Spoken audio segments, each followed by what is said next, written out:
Good morning to again to all students. Today I will discuss about the concept of an ideal gas and the thermodynamic process. This is the part of a thermodynamics unit 1. Unit 1 ही अभी अपनी चल रही है. This is the first slide. What is the meaning of perfect gas? Perfect gas का मतलब क्या होता है? Please माइक को म्यूट कर लें जिसके भी माइक ऑन है. माइक को म्यूट कर लें.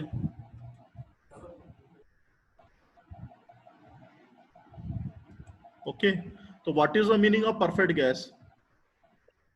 तो परफेक्ट गैस का मतलब होता है कि जिसका इवोपरेशन कि पानी को गर्म कर रहे हैं, पानी को गर्म करने के दौरान उसकी पहले सेचुरेशन स्टेट आ रही है, सेचुरेशन स्टेट से वेट स्टीम बन रही है और वेट स्टीम से फिर उसको हम ड्राई में कन्वर्ट कर रहे हैं. तो it's defined as a state of substance whose evaporation liquid state is complete. तो जिसका कि लिक्विड स्टेट से कंप्लीटली इवोपरेशन हो चुका है और उसको हम नाम देंगे परफेक्ट गैस का. यदि इवोपरेशन कंप्लीट नहीं है और पार्शियल हो रहा है तो उसका हम नाम देंगे वेपर. तो यहाँ पे दो चीज में डिफरेंसेस है कि if the evaporation is not completed और the evaporation is partially completed, that means the gas is not a gas, gas is in a vapour form. But if the evaporation is complete from the liquid state and achieving in a gaseous form, that is called a perfect gas. तो जो perfect gas है gas के नियमों का follow करती है. जितने भी गैस के नियम चलते हैं, जैसा कि आपने 12th में फिजिक्स में सुना होगा, बॉयल्स लॉ है, चार्ल्स लॉ है, ये लुसेक लॉ है, जूल्स लॉ है, इन सारे लॉस को फॉलो करती है. तो एब्सोल्यूट जीरो टेम्परेचर क्या होता है? सबसे पहले हम मीनिंग जो है absolute zero temperature. Absolute zero temperature का मतलब है कि जहां पे गैस का जो वॉल्यूम है यदि वो जीरो है, if the at which the volume of the gas becomes the zero, if the at which the volume of gas becomes the zero, it's a minus 273 degree centigrade या 0 degree kelvin, तो उसको हम absolute zero temperature का नाम देते हैं. ठीक है. Then move to the specific heat. विशिष्ट ऊष्मा बोलते हैं हिंदी में, शायद आपने सभी ने सुना होगा विशिष्ट ऊष्मा का नाम. तो specific heat, the amount of heat required to raise the temperature of unit mass through 1 degree centigrade. तो किसी भी गैस का टेम्परेचर 1 डिग्री सेंटीग्रेड बढ़ाने के लिए जितनी भी ऊष्मा की रिक्वायरमेंट रहती है, जितनी भी हीट की रिक्वायरमेंट रहती है, उसको हम स्पेसिफिक हीट का नाम देते हैं. ठीक है. तो स्पेसिफिक हीट जो है बेसिकली दो तरीके की होती है. एक आपकी कांस्टेंट वॉल्यूम पे होती है और एक कांस्टेंट प्रेशर पे होती है. तो उसको बोलते हैं इंग्लिश में specific heat at a constant volume and the specific heat at a constant pressure. आपने इनका नाम सुना होगा, सीपी और सीवी का नाम देते हैं. एक सीवी बोलते हैं यदि वॉल्यूम कांस्टेंट है, तो if the volume is constant the specific is called the specific heat at a constant volume. But if the pressure is constant during the heating of gas, यदि किसी गैस का pressure constant है, यदि उसको गर्म कर रहे हैं, तो उसको हम बोलेंगे specific heat at a constant pressure. तो ये आपकी स्पेसिफिक हीट दो तरीके की हो जाती है. एब्सोल्यूट जीरो टेम्परेचर जहां था कि हमने बताया था आपको कि if the volume of the gas becomes a zero, that means the absolute zero temperature. ठीक है ना. इसके बाद यदि हम बात करेंगे जूल्स लॉ की, तो जूल्स लॉ ने बोला था कि किसी भी गैस के लिए जो चेंज ऑफ इंटरनल एनर्जी है, पानी को जब कभी हम गर्म करते हैं तो वाटर पार्टिकल्स जो होते हैं वाइब्रेट होते हैं. उनके वाइब्रेशंस के कारण एनर्जी जो इकट्ठा होती है, या बोलना चाहिए एनर्जी जो एक्युमुलेट होती है after the collisions of each particle और molecules of water, that means the generation of the internal energy. तो इंटरनल एनर्जी का जनरेशन जो हो रहा है वो उनके कोलाइजन्स के कारण हो रहा है. तो कोलाइजन यदि होगा तो वहां पे एनर्जी जनरेट होगी जिसको हम इंटरनल एनर्जी का नाम देंगे. इंटरनल एनर्जी को हिंदी में आंतरिक ऊर्जा बोलते हैं. आंतरिक ऊर्जा वो ऊर्जा है जो कि पार्टिकल के कोलाइजन से या वाइब्रेशन से जनरेट होती है, वो पार्टिकल की आंतरिक ऊर्जा है. तो उनकी पार्टिकल की आंतरिक ऊर्जा में चेंज कब होगा? जब वहां पे टेम्परेचर, उसके तापक्रम में चेंजेस होगा. तो it is directly proportional to the change of the temperature. जब टेम्परेचर में चेंजेस होगा तो उसे हम चेंज ऑफ इंटरनल एनर्जी का नाम देंगे. तो चेंज ऑफ इंटरनल एनर्जी जो है यहाँ पे डी के फॉर्म से शो कर रहे हैं. डी मीन्स होता है चेंज ऑफ इंटरनल एनर्जी. तो D is the change of energy is equal to M C D T. तो जो स्पेसिफिक हीट है, स्पेसिफिक हीट को सी से रिप्रेजेंट करते हैं और जो एम है ये मास कहलाता है, मास ऑफ द गैस. ये केजी में रहता है. स्पेसिफिक हीट आपकी जो रहती है वो किलो जूल पर केजी पर डिग्री केल्विन के हिसाब से चलती है। और जो यहाँ पे आप dt देख रहे हैं, ये dt आपका चेंज ऑफ टेम्परेचर कहलाता है। तो joules law, that is the change of internal energy of a perfect gas is directly proportional to the change of temperature. This is the main fundamental about the Joule's law. तो mathematically इसको यहाँ पे formulate किया गया है, D is equal to mc dt। तो यहाँ पे इसका फार्मूलेट भी किया गया है, उसके हिसाब से बताया गया है। Then move to the fundamental gas law, कि गैस लॉ कौन कौन से होते हैं। एक आपका शुरुआत में लिखा हुआ बॉयल्स लॉ। बॉयल्स लॉ को यदि डिफाइन करें तो बॉयल्स लॉ क्या होता है। बॉयल्स लॉ है the absolute pressure of a given mass of perfect gas varies as its volume when the temperature remains the constant. यदि इसको हम वैसे बात करें कि किसी भी गैस का जो प्रेशर है, जिसका कि मास आपका दिया हुआ है 1 kg सपोज मास उसका है, उस गैस का एब्सोल्यूट प्रेशर जो है वो वॉल्यूम के इनवर्सली प्रोपोर्शनल होता है यदि टेम्परेचर को कांस्टेंट कर दिया जाए, उसके तापक्रम को कांस्टेंट कर दिया जाए। ये बॉयल्स ने बताया था। तो बॉयल्स ने उसको मैथमेटिकली जो डिफाइन किया, that is the PV is equal to constant, क्योंकि P is inversely proportional to volume करेंगे तो कांस्टेंट के रूप में कुछ आएगा। तो PV is equal to constant कर दिया when the temperature is constant. जब टेम्परेचर कांस्टेंट है तब PV is equal to constant कर दिया, तो ये बॉयल्स लॉ बन गया। चार्ल्स लॉ की यदि बात करेंगे, the volume of a given mass of a perfect gas varies directly as its absolute temperature when the pressure remains the constant. किसी भी गैस का जो वॉल्यूम है, जो कि मास गिवन है, उसके डायरेक्टली प्रोपोर्शनल रहता है बोलना चाहिए यदि उसका जो प्रेशर जो है कांस्टेंट कर दिया जाए। तो यदि प्रेशर को यदि हम कांस्टेंट करेंगे तो वॉल्यूम और टेम्परेचर के बीच में रिलेशनशिप निकल के आएगा। तो मैथमेटिकली भी आप देखेंगे रिलेशनशिप, तो that is the v by T is equal to constant. तो यहाँ पे आपका निकला था PV is equal to constant जब टेम्परेचर कांस्टेंट था, और यहाँ पे निकल के आया v by T is equal to constant जब प्रेशर कांस्टेंट है। तो इनका मतलब क्या है, PV is equal to constant का मतलब कि यदि इनिशियल स्टेट गैस की ली जाए that is called P1 V1, और यदि फाइनल स्टेट लिया है तो P2 V2। तो P1 V1 PV is equal to constant मतलब, जी जी बताइए, बोलिए, माइक अनम्यूट कर लीजिए।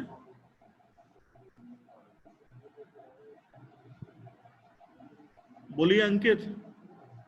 सर ये एब्सोल्यूट प्रेशर है, फिर बार एक्सप्लेन दीजिए। आवाज नहीं क्लियर हो रही, बोलिए।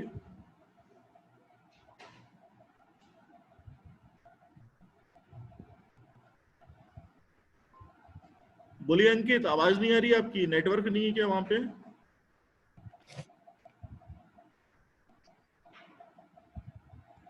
अंकित आवाज आ रही मेरी?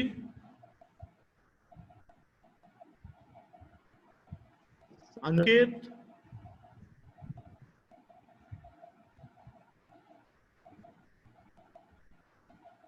बोलिए, आवाज आ रही है आपको मेरी?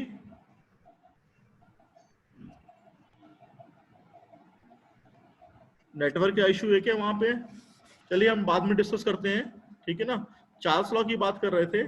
तो चार्ल्स लॉ जो होता है, बताया था कि किसी भी गैस का जो वॉल्यूम है यदि उसका मास दिया हुआ है परफेक्ट गैस का, तो वो एब्सोल्यूट टेम्परेचर के डायरेक्टली प्रोपोर्शनल होता है यदि प्रेशर को कांस्टेंट कर दिया है। तो v बाई टी मैथमेटिकली आप देखेंगे तो v by T is equal to constant. तो v1 by t1 is equal to v2 by t2। Initial condition क्या कहलाएगी?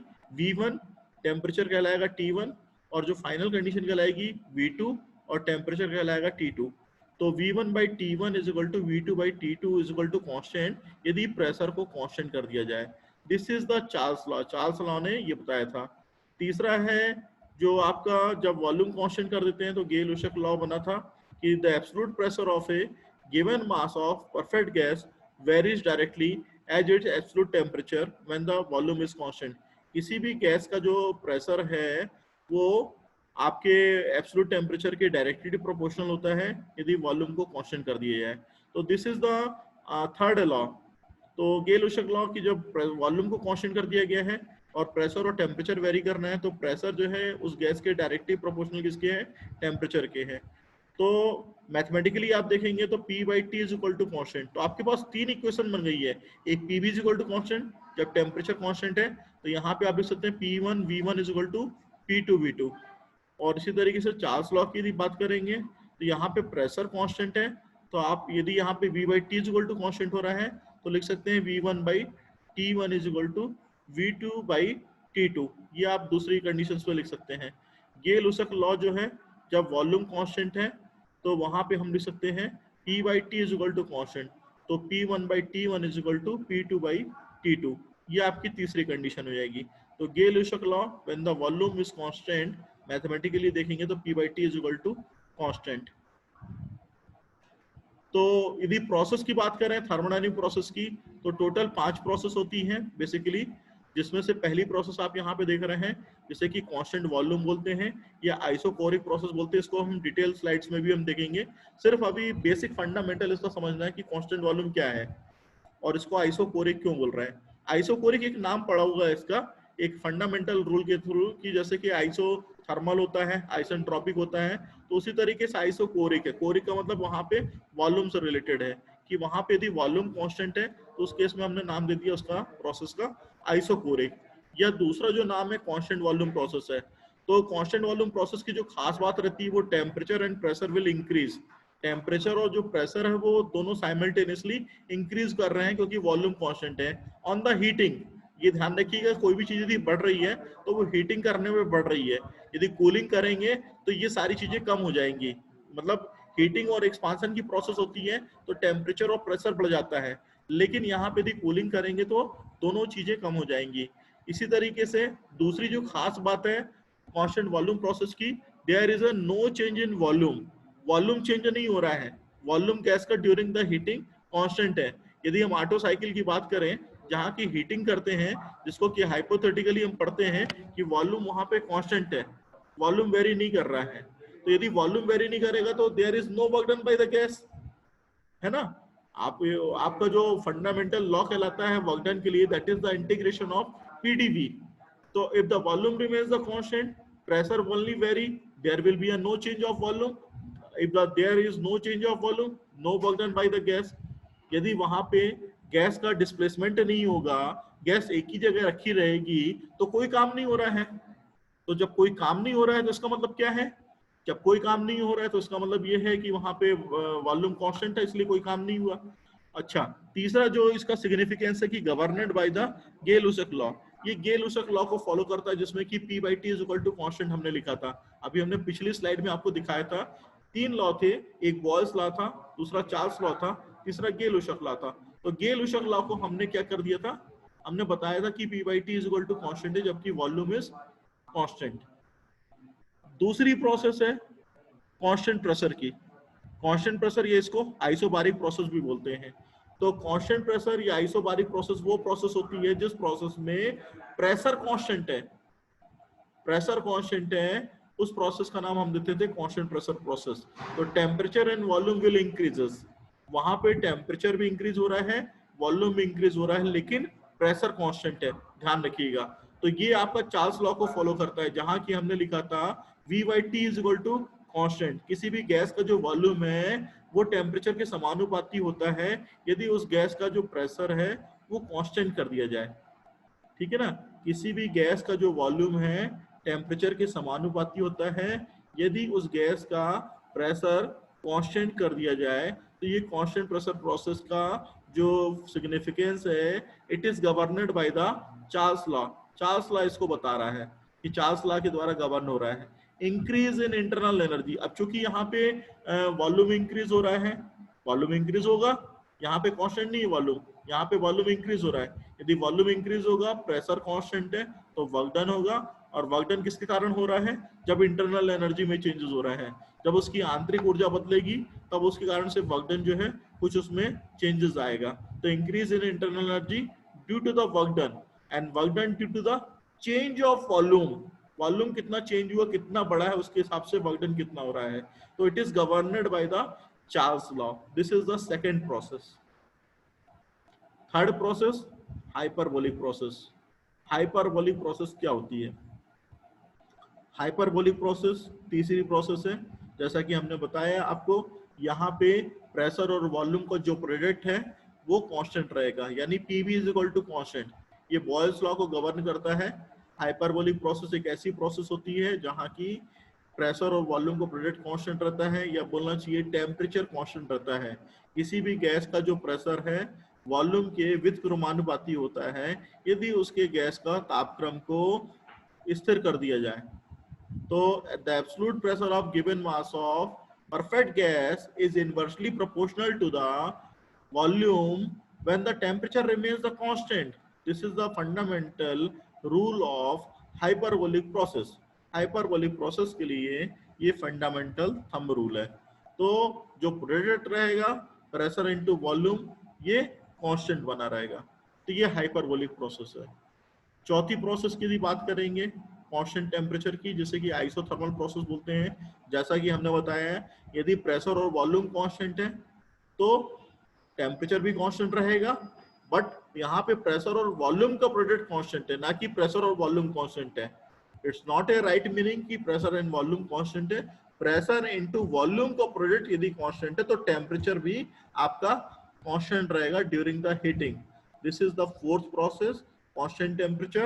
In this process there will be a no change of internal energy. Internal energy जो आंतरिक ऊर्जा है उसमें कोई changes नहीं हो रहा है, वो बदल नहीं रही है आंतरिक ऊर्जा, ठीक है ना। और there is a no change of temperature. वहां के तापक्रम में जब गैस को गर्म कर रहे हैं तो गैस को गर्म करने के दौरान तापक्रम में कोई भी चेंजेस नहीं हो रहा है, तो उसको हम कांस्टेंट टेम्परेचर की प्रोसेस का नाम दे रहे हैं। ठीक है, ये आपकी चौथी प्रोसेस हो गई। पांचवी प्रोसेस है एडियाबेटिक या आइसेंट्रोपिक प्रोसेस।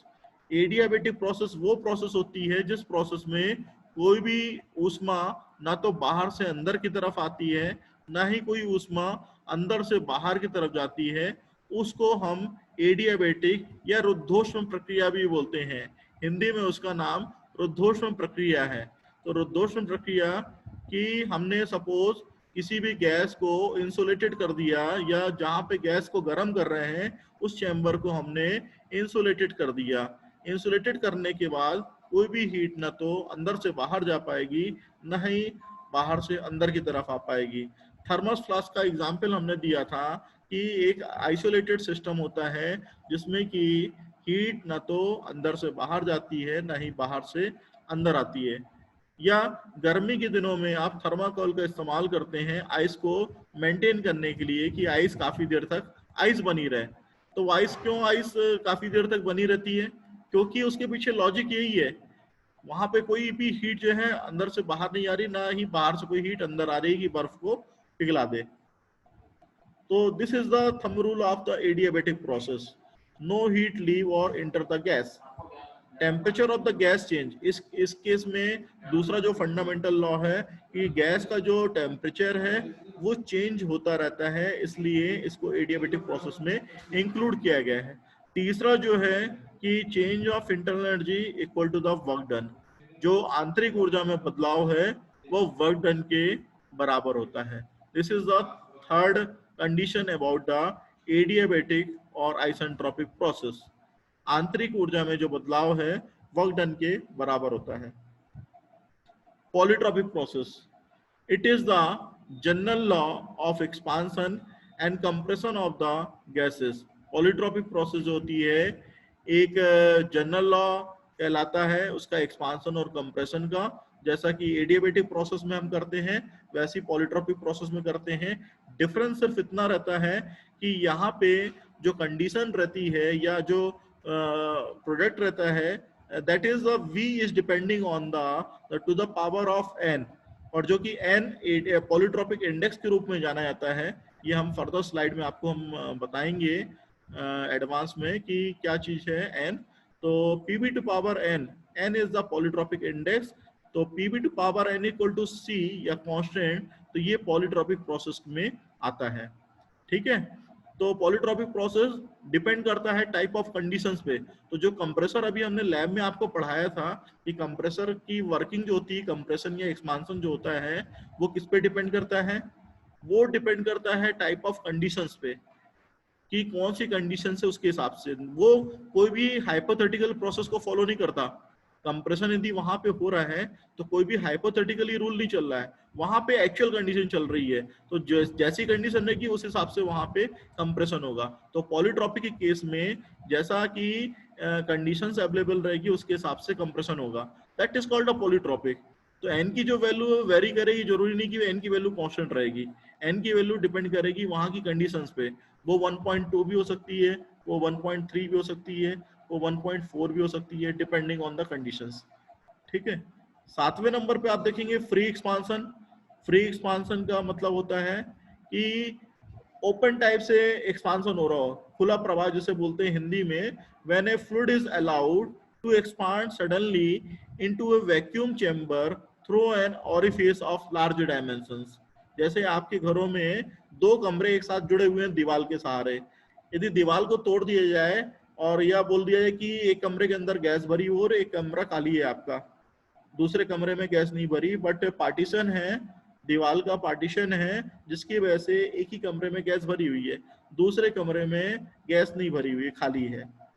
तो जब दीवार का पार्टीशन आप हटा देंगे तो जो गैस है वो फ्लो होना स्टार्ट हो जाएगी, एक कमरे से दूसरे कमरे में गैस फ्लो होना स्टार्ट हो जाएगी। तो when a fluid is allowed to expand suddenly into a vacuum chamber through an orifice of larger dimension. तो वैक्यूम चेंबर कौन सा कहलाया, जहां पे गैस नहीं भरी थी वो वैक्यूम चेंबर है। और ऑरिफिस कौन सा कहलाया, लार्ज डायमेंशन का, जहां पे की गैस भरी थी जिस कमरे में, तो उस कमरे से गैस को दूसरे कमरे पे यदि प्रवाहित करना है तो उसके लिए आपको पार्टीशन तोड़ना पड़ेगा। पार्टीशन आपने तोड़ दिया तो क्या होगा, गैस फ्री एक्सपांड होगी। तो उस केस में जो है हीट ट्रांसफर पूरा जीरो है। क्यों, क्योंकि हमने चैम्बर को पूरी तरीके से क्लोज कर रखा है, ना तो हीट अंदर से बाहर जा सकती है, ना ही बाहर से अंदर की तरफ आ सकती है। जो वर्क डन रहेगा वो भी जीरो रहेगा, हीट ट्रांसफर है वो भी जीरो रहेगा, और चेंज ऑफ इंटरनल एनर्जी जो है वो भी जीरो रहेगी। तो this is the significance of the free expansion process. Next is the throttling process. Throttling process की बात करें तो गैस को यदि एक्सपांड हम कुछ छोटे पार्ट से कर रहे हैं, या बोलना चाहिए बहुत छोटी जगह से कर रहे हैं, छोटी नैरो जगह से निकाल रहे हैं, वो थ्रॉटलिंग प्रोसेस में आता है। तो throttling is the small part of the free expansion. Free expansion in a larger level, throttling expansion is the mini expansion. तो छोटे एक्सपांशन को यदि देखना है तो थ्रॉटलिंग प्रोसेस से देखेंगे। जैसे घरों में रेफ्रिजरेटर रहता है, तो रेफ्रिजरेटर में आपने बैक साइड पे देखा होगा कंडेंसर की ट्यूब्स रहती हैं, तो उन ट्यूब का काम क्या रहता है, कंडेंस करने का रहता है। तो जब कंडेंस करेंगे तो कंडेंस करने के बाद एक्सपांशन जो ट्यूब रहेगी वहां से थ्रॉटलिंग की प्रोसेस करेंगे। कैपिलरी ट्यूब रहती है पतली सी, जो कि कंडेंसर की ट्यूब के साथ में कनेक्ट रहती है। तो एक्सपांशन करने का तरीका ये है कि after the condensation in the condenser side जो रेफ्रिजरेंट वेपर रहती है उसको हम एक्सपांड करते हैं। तो when a gas expand through an aperture of many dimension such as a narrow throat or slightly open valve, that is called a throttling process। उसको हम थ्रॉटलिंग प्रोसेस का नाम देंगे। तो ये एक डायग्राम जो देख रहे हैं जिसमें कि सारी प्रोसेस को बताया गया है। सबसे पहले यदि हम बात करें कांस्टेंट वॉल्यूम की, तो कांस्टेंट वॉल्यूम जो रहता है यदि n की वैल्यू इन्फिनिटिव है, suppose that PV is equal to constant, आपने एक एग्जांपल लिया, PV is equal to constant का मतलब होता है आइसोथर्मल प्रोसेस, जो कि हमने आपको बताया था। वहां पे n की वैल्यू जो है 1 के बराबर है, यानी v की पावर जो है 1 है, तो उसे हम आइसोथर्मल की प्रोसेस बोल रहे हैं। यदि n की वैल्यू 0 रहेगी तो वहां पे क्या हो जाएगा, प्रेशर कांस्टेंट हो जाएगा। n की वैल्यू 0 का मतलब 1, तो n की वैल्यू 0 का मतलब 1 हो गया, तो प्रेशर कांस्टेंट हो गया। यदि n की वैल्यू गामा के बराबर हो गई तो उसे हमने एडियाबेटिक प्रोसेस का नाम दे दिया। एडियाबेटिक जिसे रुद्धोष्म प्रक्रम भी बोलते हैं, उसका हमने नाम दे दिया। तो n is equal to gamma, adiabatic process हो गई। n is equal to infinity, ये कांस्टेंट वॉल्यूम प्रोसेस पे पहुंच गई। तो कांस्टेंट वॉल्यूम पे कब पहुंचेगी, जब n is equal to infinity कर दिया जाएगा। ठीक है, तो n is equal to infinity यदि हम कर देंगे तो उसका हम नाम देंगे कांस्टेंट वॉल्यूम प्रोसेस। फिर इसी तरीके से पॉलीट्रॉपिक प्रोसेस की यदि बात करेंगे तो यदि गामा की वैल्यू n से ज्यादा है, या बोलना चाहिए n की वैल्यू 1 से कम ज्यादा हो रही है, तो उस केस में हम यहाँ पे इसका नाम देंगे पॉलीट्रॉपिक प्रोसेस। ठीक है ना। तो ये पीवी डायग्राम है जहाँ की हम सारी बातें कर रहे थे। अब एक एक करके प्रोसेस को डिटेल में हम डिस्कस करेंगे। तो जैसा कि प्रोसेस में होता है type of process, type of process का मतलब है यहाँ पे आपका कांस्टेंट वॉल्यूम, आइसोकोरिक प्रोसेस जैसा कि बताया है कि वॉल्यूम कांस्टेंट रहता है, इसमें कांस्टेंट प्रेशर की बात करेंगे जिसे कि हम आइसोबारिक बोलते हैं कि प्रेशर कांस्टेंट है, कांस्टेंट टेम्परेचर की बात करेंगे जो कि आइसोथर्मल की प्रोसेस होती है, टेम्परेचर कांस्टेंट है या बोलना चाहिए PV is equal to C product constant है। एडियाबेटिक प्रोसेस की बात करेंगे तो Q इज इक्वल टू 0 है या इसको बोलेंगे पीवी की power gamma is equal to constant है। नो हीट इज एडेड और remove to from the system. This is the fundamental concept about the adiabatic process. Polytropic process की बात करेंगे तो PV to power N is equal to C, ये polytropic process में आ जाएगा। तो सारी प्रोसेस जो है एक एक करके हमें डिस्कशन करना है। आज का टाइम अभी 8 मिनट बचा है, तो एक प्रोसेस को अभी हम देख लेते हैं, कांस्टेंट वॉल्यूम प्रोसेस। ये आप देख रहे होंगे diagram constant volume. Constant volume process में आपको क्या दिखाई दे रहा है?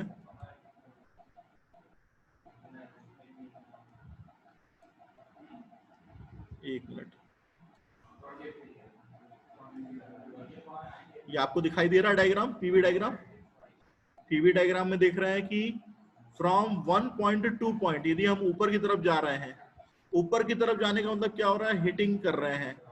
हीट सप्लाई जब करेंगे तो during the heat supply the volume remains the constant. यहाँ पे इसका वॉल्यूम जो है कांस्टेंट किया गया है।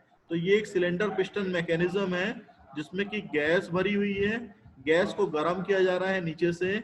जब गैस गर्म होगी तो after the heating of gas during the certain volume where the volume remains the constant, there will be a chances of increase of pressure। जैसा कि आप डायग्राम में देख रहे हैं, इनिशियल प्रेशर यहाँ पे P1 रहेगा और फाइनल प्रेशर यहाँ पे P2 रहेगा।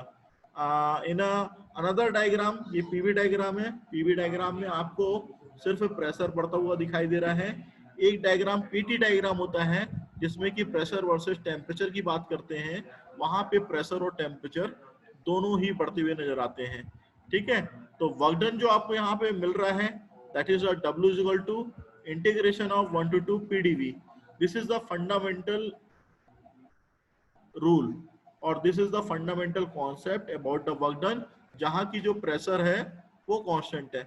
यदि प्रेशर को कांस्टेंट रखेंगे तो उस केस में वॉल्यूम यहाँ पे अभी 0 है, pressure is not a constant, pressure will be increased but volume remains the constant।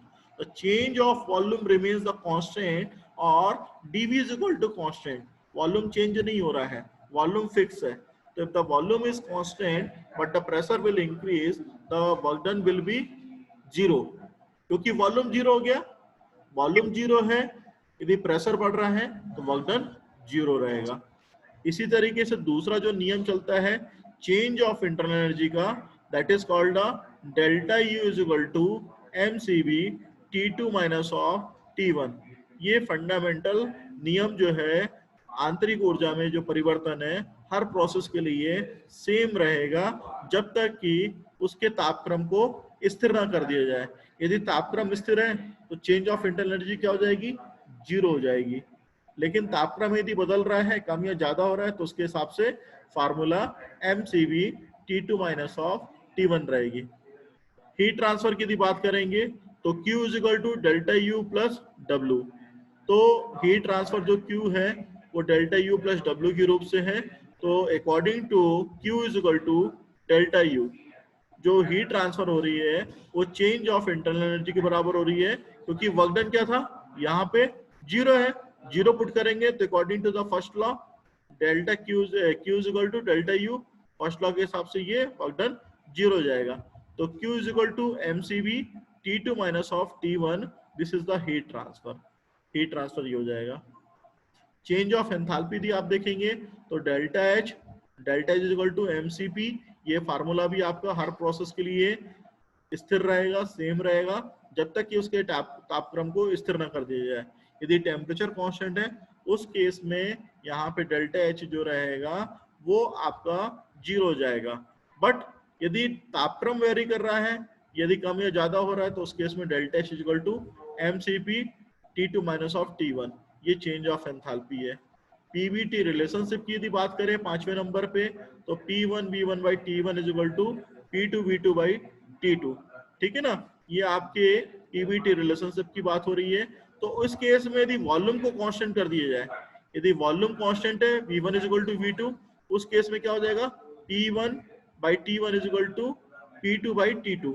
ये चीज हम कर सकते हैं, तो उस केस से आपके रिलेशनशिप थोड़े से बदल जाएंगे, ठीक है ना। यहाँ पे P1 by T1 is equal to P2 by T2 हो जाएगा। तो this is the today class lecture. Tomorrow I will discuss about the next process, constant pressure, constant temperature, adiabatic process, polytropic process, ठीक है।